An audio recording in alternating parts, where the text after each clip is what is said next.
All right, in this lesson, we're going to be learning about properties of logarithms. These are useful for manipulating logs to either expand or condense them or to rewrite them with a different base. Our first property is the product property of logs. When we have log base b of a product inside parentheses, we can rewrite this as the sum of two logs, each with the same base, and we split up each factor of our product and give each one its own log. Our second rule is the quotient rule for logs. We have log base b of m divided by n. So we can split this up almost the same way as our product, but notice that we've got subtraction instead of addition. So our numerator gets its own positive log, and our denominator gets the log with the subtraction in front of it. Our third property is our power property of logs. We've got log base b of some value to an exponent. So what we can do with that is we can take that exponent and we can move it out into the front of the log. It becomes a coefficient to the log. All right, so let's look at a couple of examples of using these properties.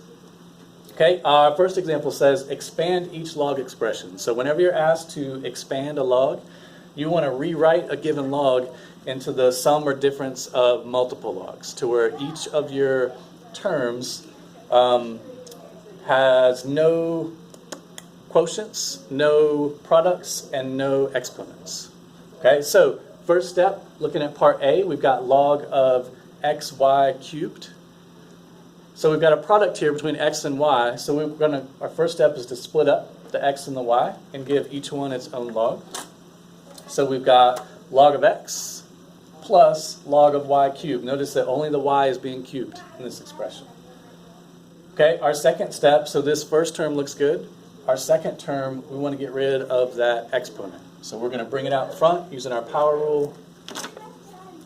And our log of x is still there. And then our cubed exponent comes out to be a 3 coefficient in front of this log. Okay, try this one in your notes, part B. Natural log of x squared times the cube root of q over y times the square root of t. Tori Cease, please call the main office. Tori Cease, please call the main office. Okay, so now we have example 2, which is asking us to condense each log expression. So we're going to be doing the reverse of expansion now. So instead of giving us one log expression that we're going to write as the sum or difference with some coefficients, we're given one that has coefficients and has sums and differences in it, and we want to write it as one log statement that's going to have a lot of products and powers and division going on in it.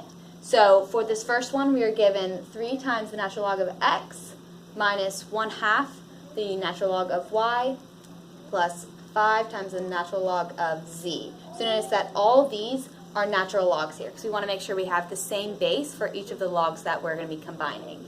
So our first step here is that we're just going to use the power property, and we're going to say the natural log of x to the 3rd power minus the natural log of the square root of y, because if we had y to the 1/2 power, that would say the square root. And then we have the natural log of z to the 5th power, because we just brought that coefficient up and made it a power.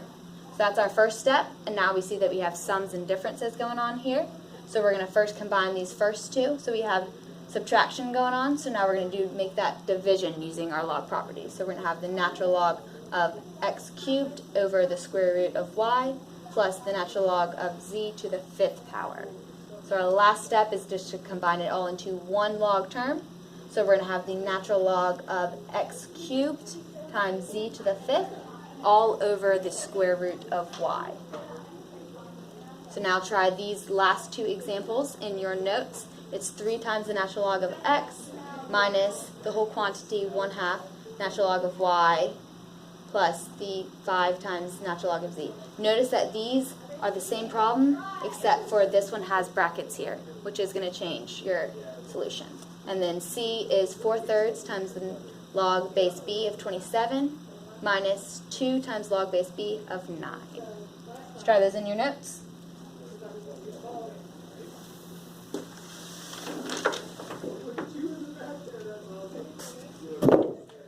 So the last thing we're going to talk about is the change of base formula. So this is going to be used whenever we do not have a base that is 10, which a lot of our calculators The new fancy ones we can do different kinds of bases, but just whenever you type in log into mini calculators, it's going to just assume that it's the common log, which has a base of 10.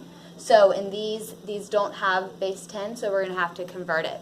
So we're going to use log base b of a, can be solved in our calculator as the log of a all over the log of b, or the natural log of a over the natural log of b. So you can use either expression as long as you just make it consistent. So you use log over log or natural log over natural log.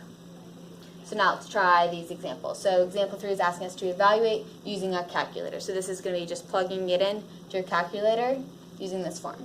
So we have log base 5 of 7.